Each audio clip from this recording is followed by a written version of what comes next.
देखिए, सबसे पहले आपको नेशनल डेमोक्रेटिक अलायंस यानी कि एनडीए की मीटिंग की तस्वीरें दिखाई देता हूं, जिसमें नरेंद्र मोदी का लगातार तीसरी बार एनडीए संसदीय दल का नेता उन्हें चुना गया। राजनाथ सिंह ने प्रधानमंत्री पद के लिए नरेंद्र मोदी के नाम का प्रस्ताव रखा, जिसे बीजेपी सहित 13 दलों के नेताओं का समर्थन मिला। इस बैठक में नीतीश भाषण देने के बाद हमने देखा कि मोदी के पैर छुए नीतीश कुमार ने। यह तस्वीर आज चर्चा में बनी रही, क्योंकि नीतीश केंद्र की नई सरकार में मोदी के अहम सहयोगी होंगे और उनके हर कदम पर विपक्षी गठबंधन की भी पैनी नजर है। नेता चुने जाने के बाद मोदी ने नए दायित्व के लिए सभी का आभार जताया और कहा कि मेरा एक ही लक्ष्य है, भारत माता और देश का विकास। बैठक के बाद एनडीए नेताओं ने राष्ट्रपति भवन जाकर सरकार बनाने का दावा पेश किया। शाम 6 बजे मोदी भी राष्ट्रपति द्रौपदी मुर्मू से मुलाकात करेंगे। माना जा रहा है कि नई सरकार का शपथ ग्रहण 9 जून शाम 6 बजे होगा। लेकिन सरकार गठन से पहले कुछ सवाल उठ रहे हैं, और ये सवाल उठ रहे हैं कि मुस्लिम आरक्षण और यूनिफॉर्म सिविल कोड यानी कि यूसीसी पर टीडीपी और जेडीयू जैसे सहयोगी दल बीजेपी को टेंशन दे सकते हैं, क्योंकि टीडीपी नेता रविंद्र कुमार ने आंध्र प्रदेश में मुस्लिम आरक्षण जारी रखने की बात कही है। उन्होंने कहा कि इसे जारी रखने में कोई समस्या नहीं है, जबकि इससे पहले चुनाव प्रचार के दौरान बीजेपी ने मुस्लिम आरक्षण खत्म करने का वादा किया था। नई सरकार की मुश्किलें यहीं खत्म होती नहीं दिख रही हैं, क्योंकि यूसीसी पर जेडीयू की नई डिमांड सामने आ चुकी है। जेडीयू नेता केसी त्यागी ने इसे लागू करने का वादा कर चुकी बीजेपी से इस मुद्दे पर सभी सहयोगियों से चर्चा की मांग की है। ऐसे में सवाल उठ रहे हैं कि इन कोर मुद्दों पर बीजेपी कैसे अपने सहयोगियों को साध पाएगी, क्योंकि सरकार गठन से पहले ही टीडीपी और जेडीयू जैसे सहयोगियों ने अपनी डिमांड, अपना एजेंडा सामने रख दिया है और सामने रख करके चुनौती रखने की कोशिश की है। जो 100 दिन का एक्शन प्लान था, उस पर मोदी 23 फरवरी को ही ये ऐलान कर चुके थे। उन्होंने अपने सभी मंत्रियों से कह दिया था कि अगले 5 सालों का एक्शन प्लान आप तैयार कर लीजिए। और आपको याद होगा कि अप्रैल में चूरू में उन्होंने एक रैली की थी, जिसमें उन्होंने कहा था कि ये जो 10 साल हमारी सरकार ने काम किया है, ये तो सिर्फ ट्रेलर है, पिक्चर अभी बाकी है। लेकिन सवाल ये उठता है कि ये पिक्चर बाकी तो है, लेकिन इसकी हैप्पी एंडिंग कैसे होगी।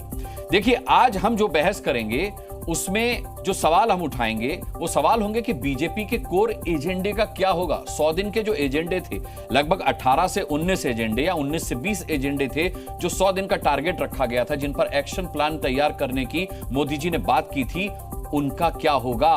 क्योंकि अब बीजेपी के पास अकेले पूर्ण बहुमत नहीं है, सहयोगी साथ हैं और सहयोगियों के साथ उनकी शर्तें भी हैं। ताल ठोक करके इस सवाल पर करेंगे बहस। हमारे साथ मेहमान भी होंगे, लेकिन उससे पहले ये रिपोर्ट देख लीजिए।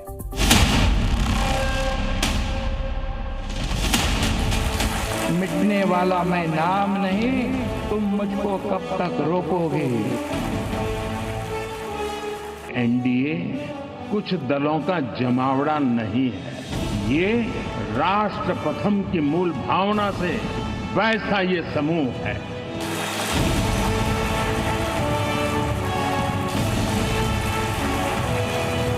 तो इस बार हम देखें कि कुछ इधर उधर कुछ जीत गया है, अगली बार सब हारेगा।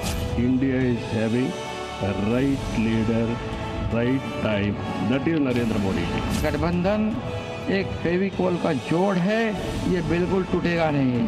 एनडीए संसदीय दल के नेता पद पर श्री नरेंद्र मोदी जी के नाम का समर्थन करता हूं।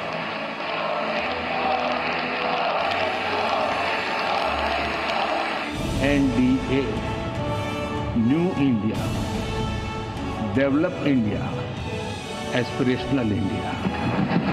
मोदी जी जैसा एक जन कल्याणकारी और संवेदनशील प्रधानमंत्री हम लोगों को मिलने जा रहा है।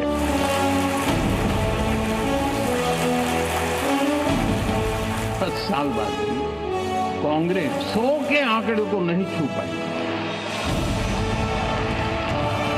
कि न हम हारे थे, न हम हारे हैं, हम विजय को पचाना जानते हैं। Muslim reservation will be continue in Andhra? Yes, we will continue.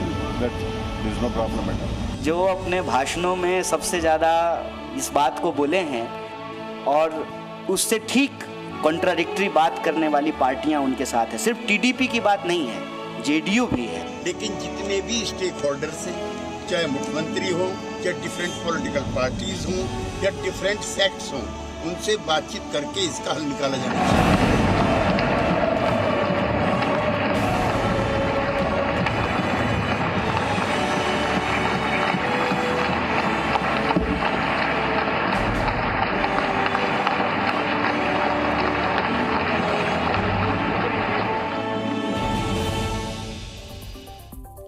ये तस्वीरें अभी आपने जो देखी हैं जितनी सुखद थी, क्या सरकार के आने वाले दिन भी उतने सुखद होंगे? चलिए इस पर डिबेट करते हैं ताल ठोक कर। हमारे साथ जो मेहमान हैं उनका परिचय करवा दूं। के शर्मा हमारे साथ हैं भारतीय जनता पार्टी से, घनश्याम तिवारी हमारे साथ हैं समाजवादी पार्टी से, राजीव रंजन है हमारे साथ जेडीयू के सचिव, दानिश कुरैशी है हमारे साथ एमआईएम के नेता, इसके अलावा प्रेम कुमार जैन है हमारे साथ टीडीपी के प्रवक्ता, अतीकुर रहमान है हमारे साथ इस्लामिक रिसर्चर। लेकिन सबसे पहले मैं रुख करूंगा राजीव रंजन जी आपका।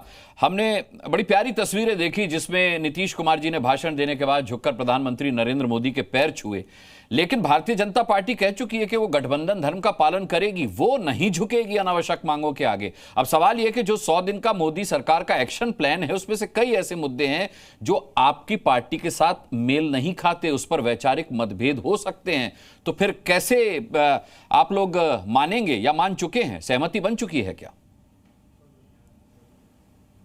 देखिए, सबसे पहली बात तो अनुराग जी, आशंकाएं तो लगातार समाचार माध्यमों में जताई जाती रही है, लेकिन संसदीय दल की बैठक के पहले सभी दलों के नेताओं का मिलना, फिर औपचारिक ऐलान, आज बाजाप्ता आपने देखा नीतीश कुमार जी को भी बोलते हुए सुना और नायडू जी को भी बोलते हुए आपने सुना जी। देखिए, टकराव जैसी बात नहीं। जिन्होंने अटल जी के नेशनल एजेंडा ऑन गवर्नेंस का दौर देखा है, उस अलायंस में भी कई सवालों पर मतभेद उभरते थे, लेकिन उसका समाधान टकराव के बजाय समन्वय से उस समय भी होता था। और ये विश्वास हम लोगों को आज भी है कि ये मैंडेट एनडीए की सरकार बनाने के लिए मिला है, नरेंद्र मोदी जी को प्रधानमंत्री बनाने के लिए मिला है। टकराव शब्द का इस्तेमाल कर रहे हैं राजीव रंजन, कोई आशंका है क्या टकराव की? ये शब्द आपके मन में क्यों आया?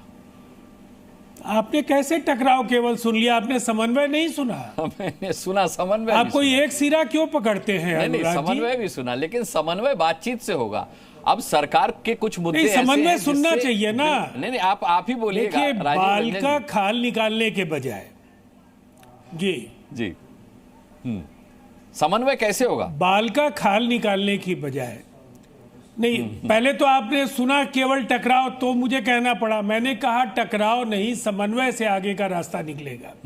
अब इसमें आपको कैसे ऐसा लगा कि टकराव की गुंजाइश बनती है? मैंने तो कहा टकराव नहीं, समन्वय का जो रास्ता है उससे समाधान कई विषयों पर होगा। और देखिए, अब ये पब्लिक डोमेन में कई ऐसे सवाल हैं जिन पर हम बातें रखते हैं। आपको क्या लगता है, इलेक्ट्रॉनिक मीडिया में जो बातें होती हैं, प्रिंट में जो बातें होती हैं, क्या नेताओं के बीच बात नहीं हो रही होंगी? हम जो बातें करते हैं वो पार्टियों की आधिकारिक राय के आधार पर करते हैं, तो पार्टी के नेतृत्व की ओर से जो एनडीए का शीर्ष नेतृत्व है वहां भी बातें होती होंगी जी। अब इस सरकार के लिए और इस देश के लिए मैं समझता हूं ये बेहद महत्वपूर्ण क्षण है, एक ऐतिहासिक पल है। देश ने पहली गैर कांग्रेसी सरकार को तीसरी बार का जनादेश दिया है और एक स्पष्ट जनादेश 292 सदस्यों का जिस संसदीय दल को समर्थन प्राप्त है, तो सरकार के अस्थायित्व और घटक दलों के बीच समन्वय को लेकर के बहुत चिंता करने की जरूरत नहीं है। रास्ता तय हो रहा है और कई सवालों पर मिलकर के रास्ता आगे हम लोग निकाल भी लेंगे। ठीक है, मैं लौटूंगा राजीव रंजन आपके पास। के शर्मा जी, मुझे याद है 5 अप्रैल को राजस्थान की चूरू की एक सभा में प्रधानमंत्री मोदी ने जनसभा को संबोधित करते हुए कहा था कि पिछले 10 सालों में हमने जो काम किए वो तो केवल ट्रेलर था, पिक्चर अभी बाकी है। लेकिन तब तक नतीजे नहीं आए थे, नतीजे आ चुके हैं और अब एनडीए की जो पिक्चर है वो केवल एक हीरो की फिल्म नहीं है बल्कि मल्टी स्टारर फिल्म है। इसकी हैप्पी एंडिंग कैसे होगी सर? कुछ मुद्दों पर पेच फंस सकता है सहयोगी दलों से। अनुराग जी, विपक्ष के विलाप पर आपका प्रलाप क्यों? आपको प्रलाप में नहीं फंसना चाहिए। मैं प्रलाप में नहीं हूं सर। 100 जो दिनों का एजेंडा है आपका प्रलाप दिख रहा है वो आपके स्टोरी से भी दिख रहा है मुझे। तो आप प्रलाप में मत फंसिए, विपक्ष को विलाप करने दीजिए। जनता ने उनको विलाप करने के लिए ही जनादेश दिया है, तो वो करे। अब रही बात 100 दिनों के एजेंडा की, तो वो तो तैयार है, थोड़ा इको हो रहा है, ठीक करा दीजिएगा। वो एजेंडा बिल्कुल तैयार है। और आज भी माननीय प्रधानमंत्री जी ने कहा है कि समय गंवाने का कोई वो नहीं है, हमें अभी से अपने काम प्रारंभ करने हैं। और ये भी जो कहा है कि ये आने वाले 5 वर्ष बड़े निर्णयों के वर्ष होंगे और हम बड़े निर्णय लेंगे और बड़े निर्णय लेना ही पड़ेगा। और इसमें कोई दो मत नहीं है कि इसको लेने के पीछे हम अपने कदम पीछे करें। रही बात हमारे सहयोगी दलों की, जहां से लोगों को बड़ा भ्रम और भ्रांति है, तो मैं स्पष्ट कर दूं कि आज माननीय नीतीश कुमार जी का जो संसदीय दल की बैठक में भाषण है, जो चंद्रबाबू नायडू जी का भाषण है, जो कि सार्वजनिक है, आप तो पीछे सूत्रों की खबर से चलते हैं, वो सार्वजनिक भाषण है जिसमें उन्होंने सभी लोगों ने, केवल यही नहीं 13 दलों के नेताओं ने बड़ी दृढ़ता के साथ इस बात का संकल्प लिया है कि माननीय प्रधानमंत्री जी के जो योजनाएं हैं, जो आगे की कार्यक्रम हैं, उसमें हम हाथ से हाथ मिलाकर साथ साथ चलेंगे और पूरा समर्थन अपना व्यक्त करेंगे। तो इसमें मुझे नहीं लगता कि किसी भी तरह की शंका और आशंका की जरूरत है। और यदि किसी को शंका है तो बैठे बेचारे बाहर में हैं, उनके पास काम अब कुछ बचा नहीं है, 5 साल उनको विपक्ष में बैठना है, तो क्या करेंगे? यही करेंगे, क्योंकि दोनों का एक बेसिक अंतर है। आप समझ सकते हैं। अभी 2 दिन पहले इंडिया गठबंधन की बैठक हुई, आज हमारे एनडीए गठबंधन की बैठक हुई। इंडिया गठबंधन का बैठक एक कमरे के अंदर बैठ के केवल षड्यंत्र रचने का हुआ। आपस में एक षड्यंत्र करते रहे कि कैसे भ्रम फैलाएं, कैसे लोगों को बहकाएं, कैसे जो है इस सरकार को डेंट करने की बात करें, इसी की चर्चा हुई। और जो कि बाहर पब्लिक भी नहीं था, पब्लिक डोमेन में, लेकिन निकल के जो बातें कही गई, खड़गे साहब ने जो बातें कही, उससे यही लगा कि एक षड्यंत्र और एक विलाप था।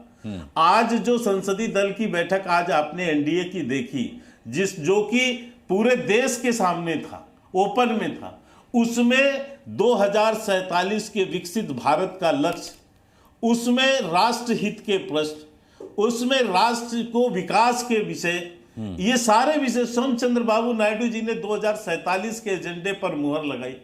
आज माननीय नीतीश जी ने उसमें समर्थन व्यक्त करते हुए विकास की गति को आगे बढ़ाने की बात की। सारा देश सुन रहा था, वहां कोई षड्यंत्र नहीं था। तो यही अंतर है इंडिया और एनडीए में। ठीक है, यहां पर जो लोग हैं वो जो है विकास की बात सोच रहे हैं। और आपको यह भी बता दूं कि आप शर्त और सुझाव में अंतर करना भी सीखिए। शर्त और सुझाव, जो आपने कहा ना शर्त, हमारा जो जेडीयू से गठबंधन है वो किसी शर्त पे नहीं, चुनाव के पहले का गठबंधन। और चंद्रबाबू नायडू जी से भी जो गठबंधन है वो चुनाव से पहले का है। एग्जैक्टली। समर्थन का शर्त नहीं है, समर्थन की नहीं है। तो पहले इस भ्रम से बाहर निकलिए। इसीलिए मैंने कहा कि आप विपक्ष के विलाप में, प्रलाप में मत फंसिए। ये तो इनका काम है। देखिए, मैं किसी के प्रलाप में भी नहीं फंसता, किसी के विलाप में नहीं फंसता। मैं तो तथ्यों को लेकर बैठा हूं, मैं तो सवाल पूछ रहा हूं एक नादान बच्चे की तरह। मैं तो आपसे जवाब चाहता हूं, अपना ज्ञानवर्धन चाहता हूं। आपने किया, आपका बहुत बहुत धन्यवाद। मैं यहां पर लगे हाथों प्रेम कुमार जैन साहब का भी रुख कर लेता हूं। प्रेम कुमार जैन जी, साफ तौर पर के शर्मा जी कह रहे हैं कि प्री पोल अलायंस था, और प्री पोल अलायंस में सभी सहयोगी पार्टियों को पता होता है कि जो सबसे बड़ी पार्टी है एनडीए गठबंधन में, भारतीय जनता पार्टी, उसने क्या जनता से वादे किए, उनके 100 दिन के अंदर उनका क्या एजेंडा है। तो इसमें शर्तों का कोई सवाल नहीं उठता। लेकिन फिर भी कुछ मांगे हैं टीडीपी की, कुछ उनका भी मन है। क्या उस पर जिस तरीके से सामंजस्य और समन्वय की बात कर रहे थे राजीव रंजन, टीडीपी की तरफ से भी उसका कोई रास्ता निकल आया है? क्या आप लोग रजामंद हैं? क्या सब कुछ ठीक है? अनुराग जी, सर्वप्रथम मैं ये बता दूं कि ये सही है कि हमारा प्री पोल अलायंस था, और हमने इसीलिए अलायंस सबसे पहले किया कि हमको आंध्र प्रदेश की उस काली राजनीति से बाहर निकालना है, आंध्र प्रदेश को जी, जहां सिर्फ liquor mafia, sand mafia, land mafia का राज हो गया था। और आंध्र प्रदेश की जनता इस बुरी तरह से त्रस्त हो गई थी, तो हमने हमारा ये अलायंस जो है ये मैं आपको बता दूं कि पूरे 5 साल चलेगा। और आपने एक बात कहा कि ये मल्टी स्टारर फिल्म है। मल्टी स्टारर फिल्म के बारे में बता दूं कि शोले के बारे में इससे बड़ा एग्जाम्पल नहीं हो सकता कि मल्टी स्टारर फिल्म कितनी बड़ी हिट हुई। शायद ये सबको मालूम है, किसी को बताने की जरूरत नहीं है कि मल्टी स्टारर फिल्म बहुत हिट होती है। कभी कभी इकलौती फिल्में जो होती हैं या 2-4 गठबंधन वाली फिल्में टूट जाती है, वो फिल्म पिट जाती है। तो मल्टी स्टारर फिल्म जो है हिट होगी, इसमें कोई दो राय नहीं है। जो भी पहली मीटिंग के अंदर मिनिमम कॉमन एजेंडा बनेगा उसके अनुसार सारी पार्टियां चलेंगी। हमारा एजेंडा सिर्फ आंध्र प्रदेश का डेवलपमेंट है। आंध्र प्रदेश का डेवलपमेंट हमारे लिए सर्वोपरि है। हमारे माननीय चंद्रबाबू नायडू साहब ने यह कहा है कि हमें आंध्र प्रदेश का डेवलपमेंट ही हमारे लिए प्रमुख है। इस प्रकार मैं आपको बार बार ये बोलता हूं कि जैसे मोदी है तो मुमकिन है, ऐसे नायडू है तो ना नहीं है। हर काम के लिए संभव हो सकता है, हर काम पॉसिबल है। जी ठीक है प्रेम कुमार जैन जी। घनश्याम तिवारी जी, अब देखिए विपक्ष का विलाप प्रलाप जो बता रहे थे के शर्मा जी, अब उसको करने से कोई फायदा नहीं। देखिए उन्होंने विपक्ष का बताया तो इसलिए मैं आपके पास आया हूं इन शब्दों को लेकर के। लेकिन आपने जैन साहब की बात सुनी होगी, वो इस मोदी 3.0 को शोले फिल्म बता रहे हैं। अब जाहिर सी बात है उसमें भी देखिए 3 लोगों की जोड़ी थी, ठाकुर, जय और वीरू। यहां किसी तरीके की कोई दिक्कत नहीं है, समन्वय हो चुका है, सामंजस्य बन चुका है। मेरी समझ में नहीं आता कि आपके सहयोगी इस डिबेट से क्यों भाग जाते हैं, वो क्यों नहीं आना पसंद करते हैं। जब हम यूसीसी की बात करते हैं, मुस्लिम आरक्षण की बात करते हैं, देखिए आज कांग्रेस नहीं है। बहरहाल आपका क्या मानना है इस मुद्दे पर कि 100 दिन के एजेंडे में जो मोदी जी मुद्दे लेकर के चले हैं, वो बाकायदा 100 दिन का एजेंडा वैसे ही पूरा कर पाएंगे अपने सहयोगियों के साथ जैसा उन्होंने सोचा है, या कुछ अड़चन आ सकती है? नमस्कार अनुराग जी, आपको, दर्शकों को और को पैनलिस्ट को। शोले की जो पहली फिल्म आई थी उसमें नरेंद्र मोदी जी की जो NDA 2 थी वो गब्बर की भूमिका में थी, जिसके अनेक मीम बने। लेकिन अब चंद्रबाबू नायडू जी की पार्टी कह रही है कि जीएसटी को गब्बर सिंह टैक्स कहा भी था, राहुल गांधी ठाकुर हो गए हैं। एग्जैक्टली अब शोले 2 में नरेंद्र मोदी जी गब्बर सिंह से हटके ठाकुर बन गए हैं। यानी उनके दोनों हाथ कटे हुए हैं, और एक तरफ चंद्रबाबू नायडू है, दूसरी तरफ नीतीश कुमार हैं। तो मोदी जी के जो ठाकुर बने हुए हैं, हाथ नहीं चल रहे हैं, और हाथ चलाएगा कौन? तो नीतीश कुमार चलाएंगे और चंद्रबाबू नायडू। खैर, मूल मुद्दे पे आते हैं। हमारी तरफ से शुभकामनाएं हैं। एनडीए ने अपना नया नेता चुना है, अपना नेता चुना है, और जिस तरह का नरेंद्र मोदी जी ने, अमित शाह जी ने जिस तरह का ताना बाना पिछले 10 सालों में बुना है, सब जानते हैं। मैं कई बार कह चुका हूं कि कश्मीर से कन्याकुमारी तक और गुजरात से लेकर के मिजोरम तक ऐसा कोई राज्य नहीं है जहां का कोई ऐसा सहयोगी दल नहीं है जिसके साथ नरेंद्र मोदी और अमित शाह जी ने हाथ मिलाया हो और फिर उसे डसा ना हो, उसको गेंद की तरह नोचा ना हो। वो जो कविता है नकुल गौतम की, करता है बात अमन की अक्सर लपेट कर, रखता है आस्ती में जो खंजर लपेट कर, जो अश्क पोंछने को दिया था उसे रुमाल, रखता है अब फरेब का पत्थर लपेट कर। तो ये जो फरेब का पत्थर लपेट करके रुमाल में रखे हुए हैं, कब किसके ऊपर चला देंगे ये समय बताएगा। हमारी तरफ से बात बिल्कुल स्पष्ट है। हमने अपनी भूमिका निभाना शुरू कर दिया। जनता ने हमें मैंडेट दिया है कि हम जनता की आवाज़ बुलंदी से रखें। चाहे नीट के एग्जाम में अनियमितता हुई है, उस पर हम बुलंदी से आवाज़ रख रहे हैं। समूचा ये एनडीए, चाहे वो नीतीश डिपेंडेंट अलायंस हो या नायडू डिपेंडेंट अलायंस हो, सब लोग नीट के एग्जाम पे अभी खामोश हैं। 25 लाख बच्चों ने ये एग्जाम लिखा है। चाहे वो जो शेयर मार्केट का घोटाला, जब नरेंद्र मोदी जी ने कहा कि स्टॉक खरीद लो, अमित शाह जी ने कहा स्टॉक खरीद लो, उस घोटाले का आरोप तो सरकार खारिज कर चुकी है। उस घोटाले का आरोप तो सरकार खारिज कर चुकी है, आंकड़े दे चुकी है। सरकार पे नहीं, चंदा लो धंधा लो वाली भारतीय जनता पार्टी पे है। 13,000 करोड़ का चंदा कमाया इन्होंने 10 साल में। आरोप यह है कि एग्जिट पोल के वो लोग जो भारतीय जनता पार्टी में पीयूष गोयल और अमित शाह जी के साथ काम करते हैं, प्रतिदिन काम करते हैं, उन लोगों ने एग्जिट पोल बनाया और उसको मैनिपुलेट किया। सरकार के खारिज करने से नहीं होगा। पहले नरेंद्र मोदी जी को इस पर जवाब देना चाहिए, अमित शाह जी को इसके पे जवाब देना चाहिए। और ये बहुत बड़ा घोटाला है जिसमें देश के करोड़ों लोगों का पैसा डूबा है, चंद पूंजीपतियों ने पैसा बनाया है। तो एक मजबूत जनादेश के बाद हम जनता की आवाज बुलंदी से रख रहे हैं, सरकार चुप है। वो इसलिए चुप है कि कोई तय नहीं कर पा रही कि सरकार को चलाएगा कौन, नीतीश जी चलाएंगे, नरेंद्र मोदी जी चलाएंगे या चंद्रबाबू नायडू चलाएंगे। मोदी जी 1/3 प्रधानमंत्री बन के रह गए हैं। ठीक है, अच्छा मैं लगे हाथों घनश्याम तिवारी, हालांकि जवाब हाँ मैं ले रहा हूं के शर्मा जी आपका जवाब, हालांकि ये रिलेवेंट सवाल है इस डिबेट से, फिर भी घनश्याम तिवारी जी आपसे पूछ लेता हूं कि अयोध्या समाजवादी पार्टी के हक में गई है, अयोध्या की सीट आपको मिली है। अब मंदिर के उद्घाटन पर तो अखिलेश यादव पहुंचे नहीं थे, उन्होंने कहा था कि मैं सपरिवार जाऊंगा। अब जाएंगे कि नहीं जाएंगे रामचंद्र जी का थैंक यू बोलने के लिए? अखिलेश यादव जी के शानदार नेतृत्व और सौम्य चरित्र का नतीजा है कि समूची उत्तर प्रदेश की जनता उनको देश में बड़ी भूमिका में देखना चाहती है और मान के चल रही है कि उत्तर प्रदेश के अगले मुख्यमंत्री वो पुनः बनेंगे। और जिस तरीके से अयोध्या से और उसके 50 कोस की धरती से भारतीय जनता पार्टी का सफाया हुआ है, जनता ने बता दिया है। भाई अखिलेश राम मंदिर जाएंगे या नहीं जाएंगे, ये तो बताइए, और कब जाएंगे? जब हमने कहा कि ये अहंकार सिर्फ नरेंद्र मोदी और भारतीय जनता पार्टी का कि हम राम को लाए हैं। हम सभी भगवान राम के सामने नतमस्तक हैं और हम अपने परिवार के साथ अपने समय से बिना कैमरा लिए हुए अपने मंदिरों में जाएंगे, पूजा अर्चना करेंगे, भगवान का आशीर्वाद लेंगे। और जो लोग कैमरा के साथ दिखावा करते हुए भगवान राम के पास गए, भगवान राम ने सबको जवाब दे दिया, सबको खदेड़ दिया। ठीक है, मेरे पास दानिश कुरैशी भी है, अतीकुर रहमान भी है, मैं उनका रुख करूं, लेकिन के शर्मा जी का जवाब ले लेते हैं घनश्याम तिवारी की बात। एक जवाब देखिए, अभी इन्होंने गठबंधन धर्म की बातें कर रहे थे, मैं इनको थोड़ा इनका इतिहास बताना चाहता हूँ, कांग्रेस के साथ इनके गठबंधन का इतिहास। अनुराग जी 2009 कोई भूला नहीं होगा, कांग्रेस के 206 सीट आए थे। यही मुलायम सिंह यादव और अमर सिंह समर्थन का पत्र लेके सोनिया गांधी की चौखट पे एड़ी रगड़ रहे थे और बार बार कह रहे थे कि हमसे समर्थन ले लो, हमसे समर्थन ले लो, चिट्ठी लेके। सोनिया गांधी ने मिलने का समय नहीं दिया इनको, सरकार में शामिल होने की तो बात छोड़िए, मिलने का समय नहीं दिया। 2004 में इनको सरकार में नहीं लिया, 2009 में इनको सरकार में नहीं लिया। आज उन्हीं की स्तुति गान कर रहे हैं, उसी कांग्रेस की। ये आपका गठबंधन के साथ आपका व्यवहार आपके साथ हुआ था। यही नहीं, मुलायम सिंह यादव ये कहते फिरे 2009 के पहले जब परमाणु संधि के विषय थे कि मेरे ऊपर जबरदस्ती केस सीबीआई का लादा गया, मेरे से समर्थन लिया गया है दबाव पे।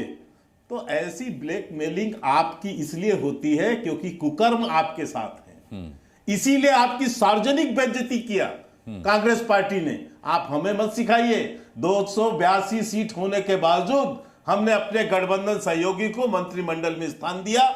303 सीट जीतने के बावजूद सहयोगी गठबंधनों को हमने अपने मंत्रिमंडल में स्थान दिया है। हम अपने गठबंधन धर्म को भी निभाना जानते हैं और उसको निभाना भी जानते हैं, और इसीलिए आज इतने विश्वास के साथ हमारे साथ 13 दलों का हमें सहयोग मिल रहा है बिना किसी शर्त के। शर्तें नहीं लगी हैं इसमें। और यह भी कहूं कि आप पहली बार समाजवादी अपने इतिहास में पहली बार इतने जो अंक आपको दिख रहे हैं लोकसभा के सांसदों के, इससे ये मत सोचिए आप 543 में मात्र 36 सीट हैं। आपकी हैसियत भी नहीं कि आप उत्तर प्रदेश से बाहर कहीं और चुनाव लड़ सकें किसी राज्य में। हमसे आप अपनी तुलना मत कीजिए। के शर्मा जी 5 से 37 हुए हैं। अगर प्रतिशत निकालेंगे तो उत्तर प्रदेश में भारतीय जनता पार्टी से आगे निकलेंगे प्रतिशत में समाजवादी पार्टी। 5 से यही अनुराग जी उत्तर प्रदेश है जहां हम सुन लीजिए मेरी बात। यदि ऐसे अधिक राज्यों पर आप गणना करेंगे तो उड़ीसा में हम आज सरकार बनाए के शर्मा जी 75 साल बाद। सुनिए के शर्मा जी, उत्तर और इसी उत्तर प्रदेश खेल बिगाड़ा है। सुन लीजिए, तो जब भी बात होगी आपके अंदर भी समीक्षा जब होगी पार्टी की, तो फिर इन्हीं 2 राज्यों पर सबसे ज्यादा बातचीत होगी। तो और राज्यों की बात क्यों करें जिन्होंने पूर्ण बहुमत से रोका बीजेपी को? राज्यों की बात कर लेते हैं।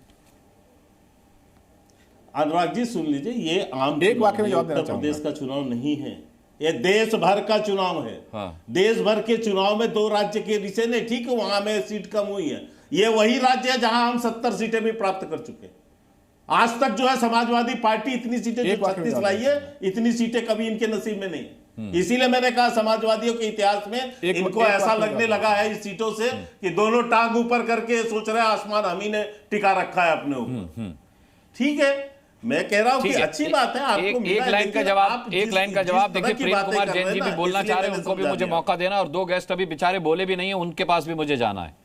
जी बस एक वाक्य। जी घनश्याम तिवारी। देखिए त्रेता युग से आज तक ये चंदा लो धंधा लो के 13,000 करोड़ जमा करके गरीब की छाती। अरे भैया, राम भक्तों की हत्या करने वालों से हमें नहीं सीखना है। वाले रावण के हत्यारों से हमें राम भक्तों के हत्यारों से हमें नहीं सीखना। भगवान राम ने परास्त किया था। राम भक्तों के हत्यारों से हमें ज्ञान नहीं सीखना है। इस चंदालो माफिया और गुंडों की पार्टी से हमें नहीं सीखना परास्त किया है। ये इनकी सोने की लंका को माफिया और गुंडों के जो पार्टियों से हमें नहीं सीखना है। जो जमा किया है जनता की छाती पे हाथ रखे, उस सोने की लंका को जनता ने जला दिया है, लेकिन रस्सी जल गई लेकिन बल नहीं गया। हाँ, सरकार हमारी ही है, रहोगे विपक्ष में 5 साल, चिल्लाते रहोगे नहीं गया और कुछ नहीं करोगे। चलिए, घनश्याम तिवारी कह रहे हैं रस्सी जल गई, बल नहीं गया। दानिश कुरैशी एमआईएम से मेरे साथ हैं। तीसरी बार सरकार बना रहे हैं। नतीजों से पहले दानिश कुरैशी जी, नतीजों से पहले आपकी पार्टी ने कहा था कि आएगा तो मोदी। हमने सुना था किस तरीके से आपके नेता ने यह बात कही थी। देखिए, आए तो मोदी ही है, लेकिन आपको लगता है कि राह आसान होगी? के शर्मा कह रहे हैं कि प्री पोल अलायंस था, बिना शर्त के समर्थन था।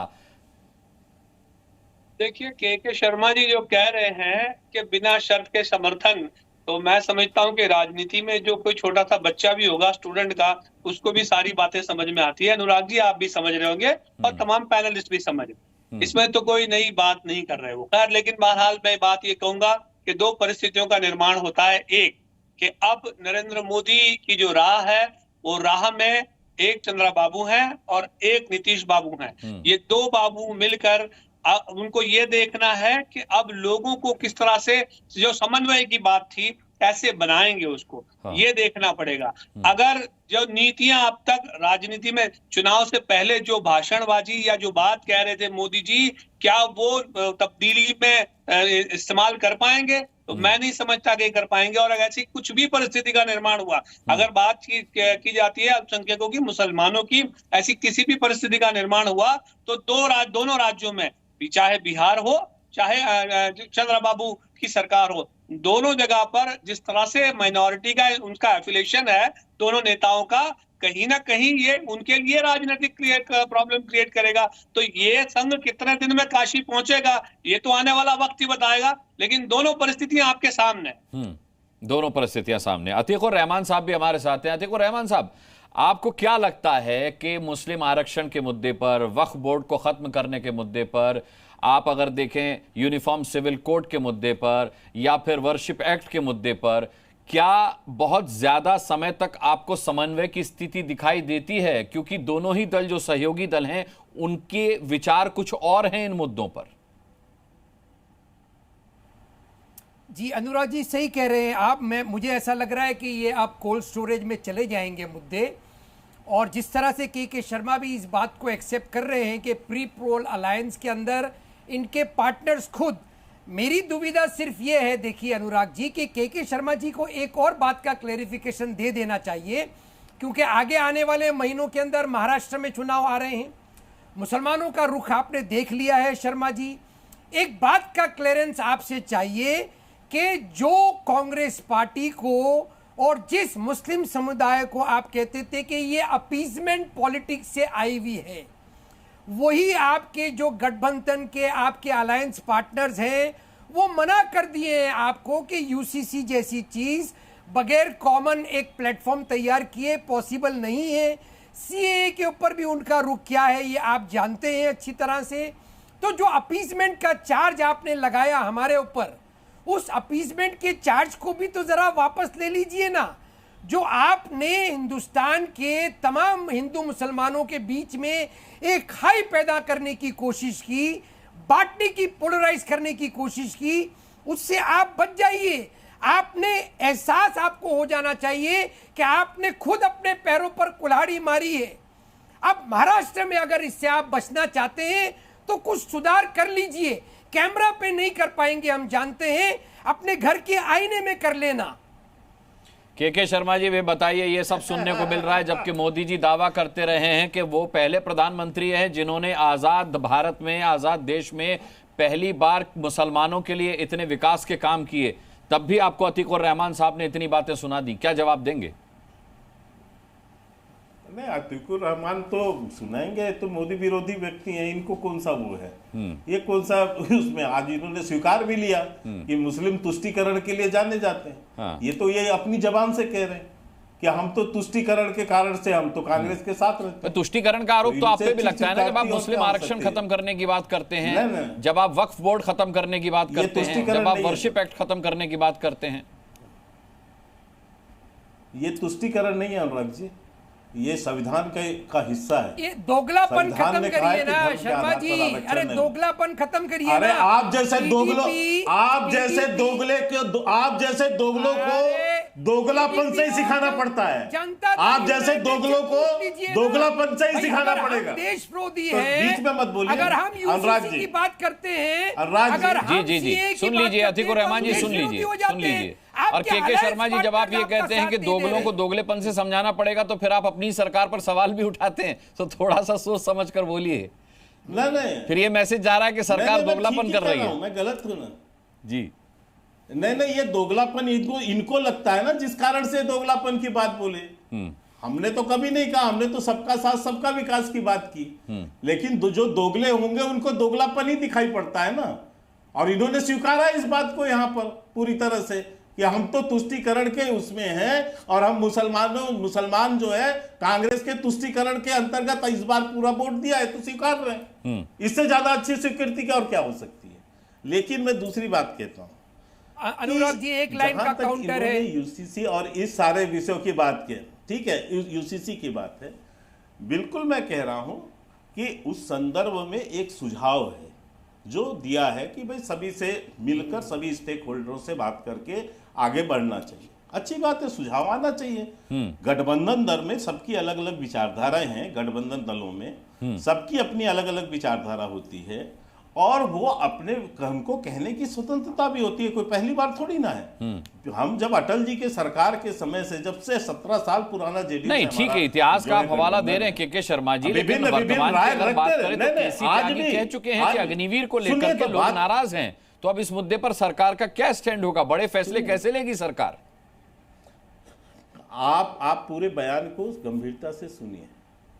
जो उन्होंने कहा है त्यागी जी ने, उन्होंने कहा है कुछ खामियां हैं जिस पर विचार होना चाहिए। हाँ, उन्होंने कहा यूसीसी के जितने स्टेक होल्डर हैं उस पर बात होनी चाहिए। जब यूसीसी का इशू आया, और वैसे भी यूसीसी के मामले में सारे लोगों से राय मांगी गई है, विभिन्न दलों से भी राय मांगी गई है, बकायदा विधि जो आयोग है उसने सारे राय लिए हैं, सबके राय उसमें सम्मिलित हैं। और जहां तक रहा उत्तराखंड में, तो वहां भी सबसे राय लेके लागू हुआ है जी। तो ये हम जो आगे करेंगे निश्चित तौर से हम सबके राय विमर्श ही कर रहे हैं। इसमें रही बात यूसीसी, ये हमारा कोर एजेंडा है और रहेगा भी, और लागू करने का हमने संकल्प लिया है, तो करेंगे। अतीकुर रहमान का काउंटर ले लेते हैं, फिर प्रेम कुमार जान साहब कुछ कहना चाह रहे हैं, उनको लूंगा जी। अतीकुर रहमान जी। अनुराग जी, मैं यही तो चाहता हूं के शर्मा जी कि आपके अलायंस पार्टनर्स वही चीज कह रहे हैं यूसीसी के और सीएए के ऊपर, जो हम कहते हैं तो देश विरोधी हो जाते हैं। आपके अलायंस पार्टनर्स कह रहे हैं तो क्योंकि वो अलायंस विरोध नहीं कर रहा अतीकुर रहमान जी, वो चर्चा की मांग कर रहे हैं, वो चर्चा की मांग कर रहे हैं, और चर्चा से रास्ता निकल सकता है। चर्चा की मांग कर रहे हैं, क्या बुराई नजर आती है? आप सरिया मांग रहे हैं, हम जब आप अपनी सरिया मांग रहे हैं। रहेंगे भारत, अधिकार चाहिए आपको संविधान का, अधिकार चाहिए संविधान का, लागू करेंगे, सम्मान करेंगे सरिया का। यही दोगलापन होना चाहिए। आपका दोगलापन यही है, पाकिस्तान जाने का आपका दोगलापन यही है। अधिकार चाहिए संविधान के अनुसार। अरे भाई, अधिकार चाहिए संविधान के अनुसार। अरे भाई क्लैरिफिकेशन दीजिए ना। अलायंस पार्टनर कहे तो सही और मुसलमान कहे तो गलत, ये है मुसलमान कहे तो गलत, अलायंस पार्टनर कहे तो सही जगह पर है। पूरा करोड़ों दर्शक आपको देख रहे हैं।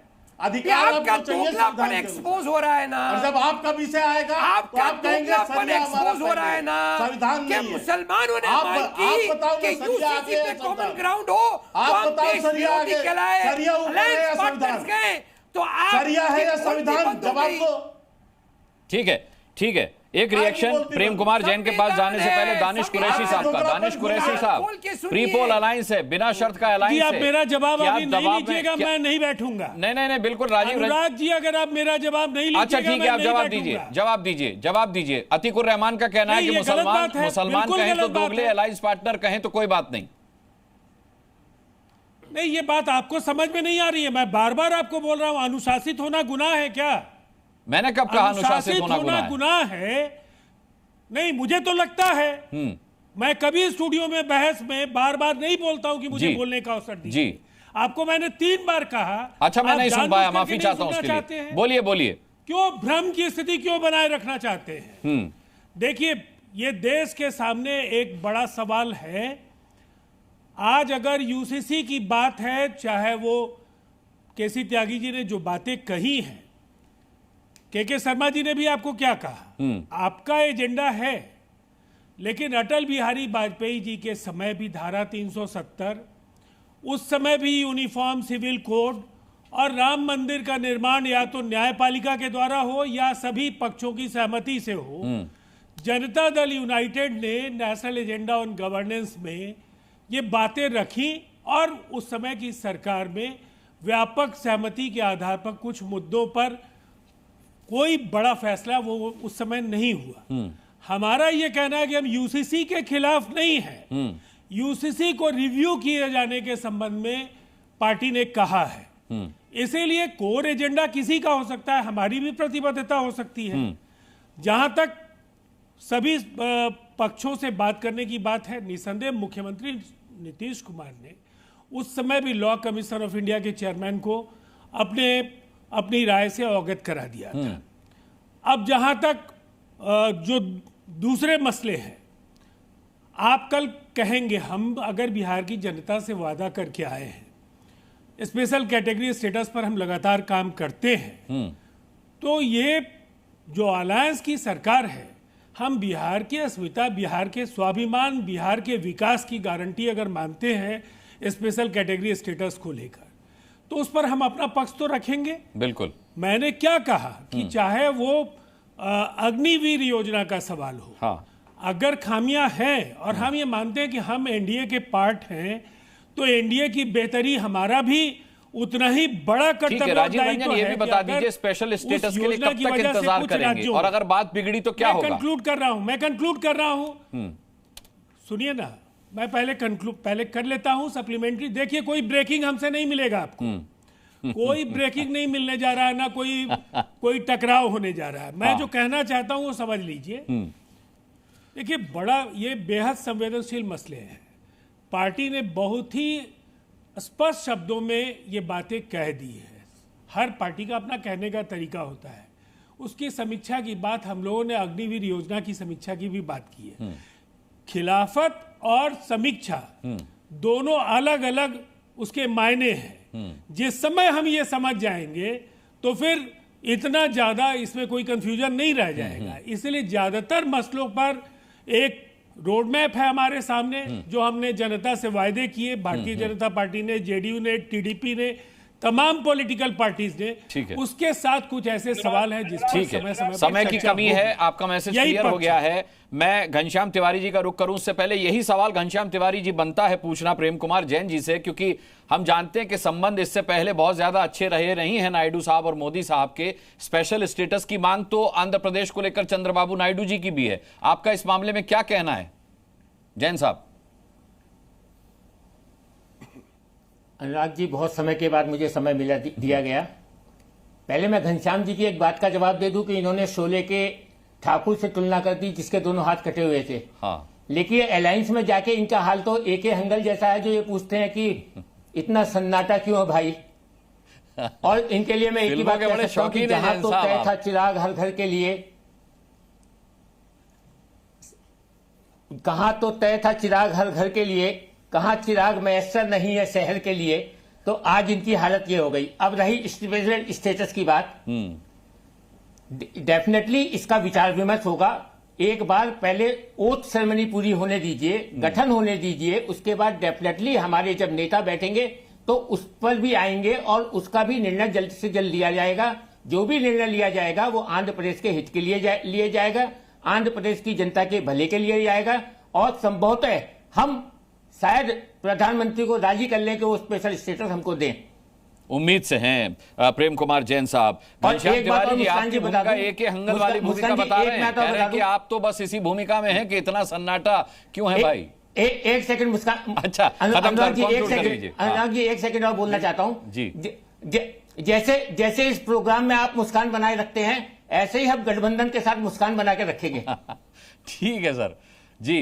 घनश्याम तिवारी, अनुराग जी, इन्होंने ये तो माना कि ठाकुर के हाथ कटे हुए हैं, हमें कोई आपत्ति नहीं है। ये टीडीपी का सिंबल साइकिल है। आज ये सरकार जो 10 साल से कह रही थी कि साइकिल पंचर हो गई, अखिलेश यादव जी के नेतृत्व का, करिश्माई नेतृत्व का नतीजा कि आज ये सरकार साइकिल पे बैठ करके ही चुनी जाने वाली है।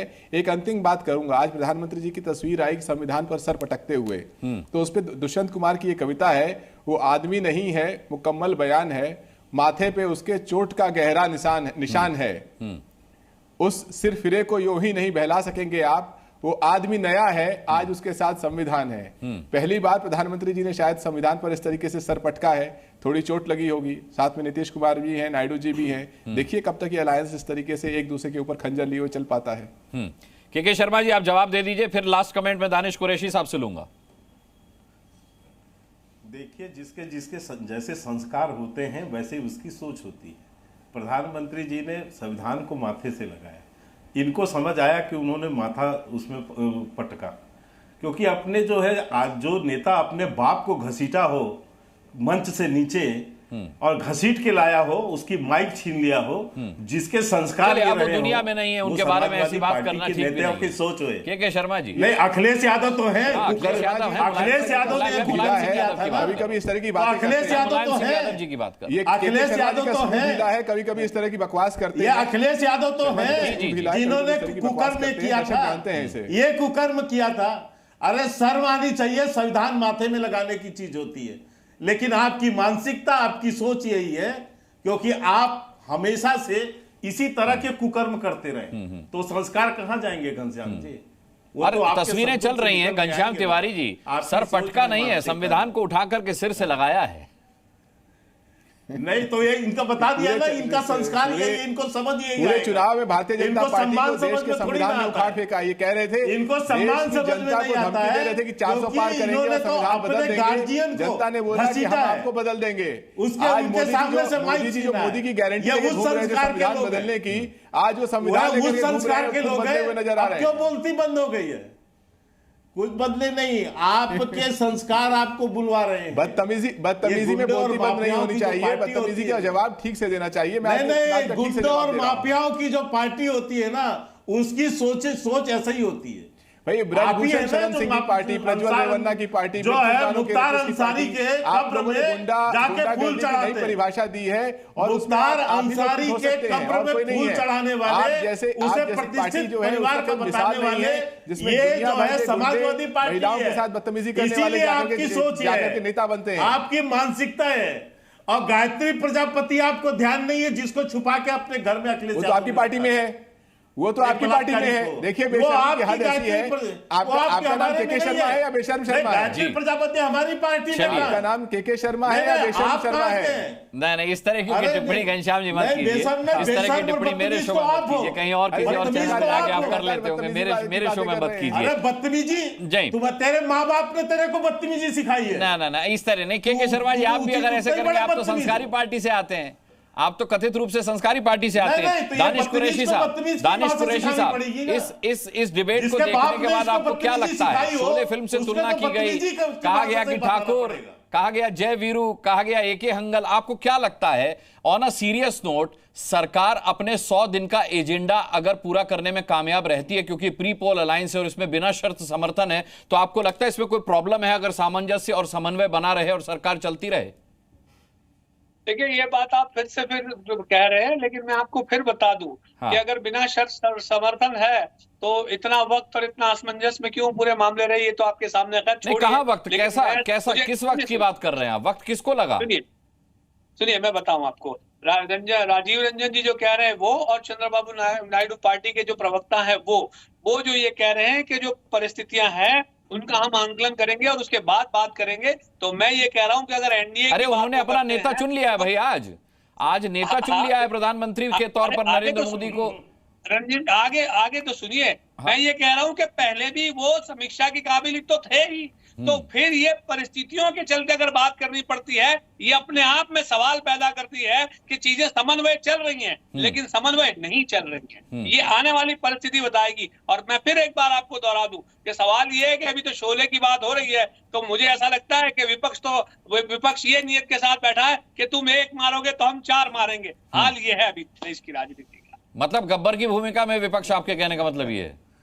बिल्कुल। मुझे देखिए जो कल से परिस्थितियां का निर्माण हो रहा है वो तो यही दिखाता है, और होना भी चाहिए। और विपक्ष को इतना सक्षम होना ही चाहिए कि अगर कोई भी गैर संवैधानिक तरीके से अगर कोई भी काम करता है तो अब उस पर शक्तियों के साथ पाबंदियां लगनी चाहिए। के शर्मा जी, चलते चलते एक अटकल पर और विराम लगा दीजिए, क्योंकि खबरें इस तरीके की भी आ रही थी कि भाई आप अदर्स से भी बातचीत कर रहे हैं, प्लान भी तैयार हो रहा है। क्या इस तरीके की कोई बात है? ऐसा है अनुराग जी, जो लोग हमारे साथ राष्ट्र के विकास के मुद्दे पर और माननीय प्रधानमंत्री जी के नीतियों पर अपनी समर्थन व्यक्त करना चाहते हैं और आना चाहते हैं, वो आए और समर्थन दें। और जैसे बहुत से कांग्रेस के बहुत से पार्टी बहुत से नेता टूट के हमारे यहाँ आए, आके उन्होंने अपना समर्थन व्यक्त किया, माननीय प्रधानमंत्री मोदी जी के नेतृत्व में अपना समर्थन व्यक्त किया और उसके साथ वो जुड़े। तो कोई इस तरह से जुड़ना चाहेगा तो आए हमारे मतलब आपने संभावनाओं से इनकार नहीं किया, राष्ट्र विकास में अपनी भागीदारी करें। प्लान बी की संभावनाओं से इनकार नहीं कर रहे। नहीं, प्लान भी हमारा नहीं है सर। हमारे तो सहयोगी दल इंटेक्ट है, हमारे सहयोगी दल पूर्णतः हमारे साथ हैं और बहुत विश्वास के साथ हैं। और ये कोई आज का गठबंधन नहीं है, मैं पहले बता चुका हूं, पुराना गठबंधन है। नायडू साहब से भी हमारे काफी पुराने रिश्ते हैं, नीतीश जी से तो 17-18 साल का रिश्ता है ही है, तो वहां कोई शंका नहीं है। लेकिन और कोई जुड़ के आना चाहेगा राष्ट्रीय, क्योंकि अब ठीक आपने आशंका व्यक्त की है, इंडिया गठबंधन में बाल नोचा नोची होगा। आज ही आप पार्टी ने मना कर दिया है दिल्ली में चुनाव कांग्रेस के साथ गठबंधन में। 100 दिन का प्लान आपको पूरा करना है, आप अपनी चिंता कीजिए। बहुत बहुत धन्यवाद करना चाहूंगा ताल ठोके में सभी मेहमानों का जुड़ने के लिए। जी न्यूज़।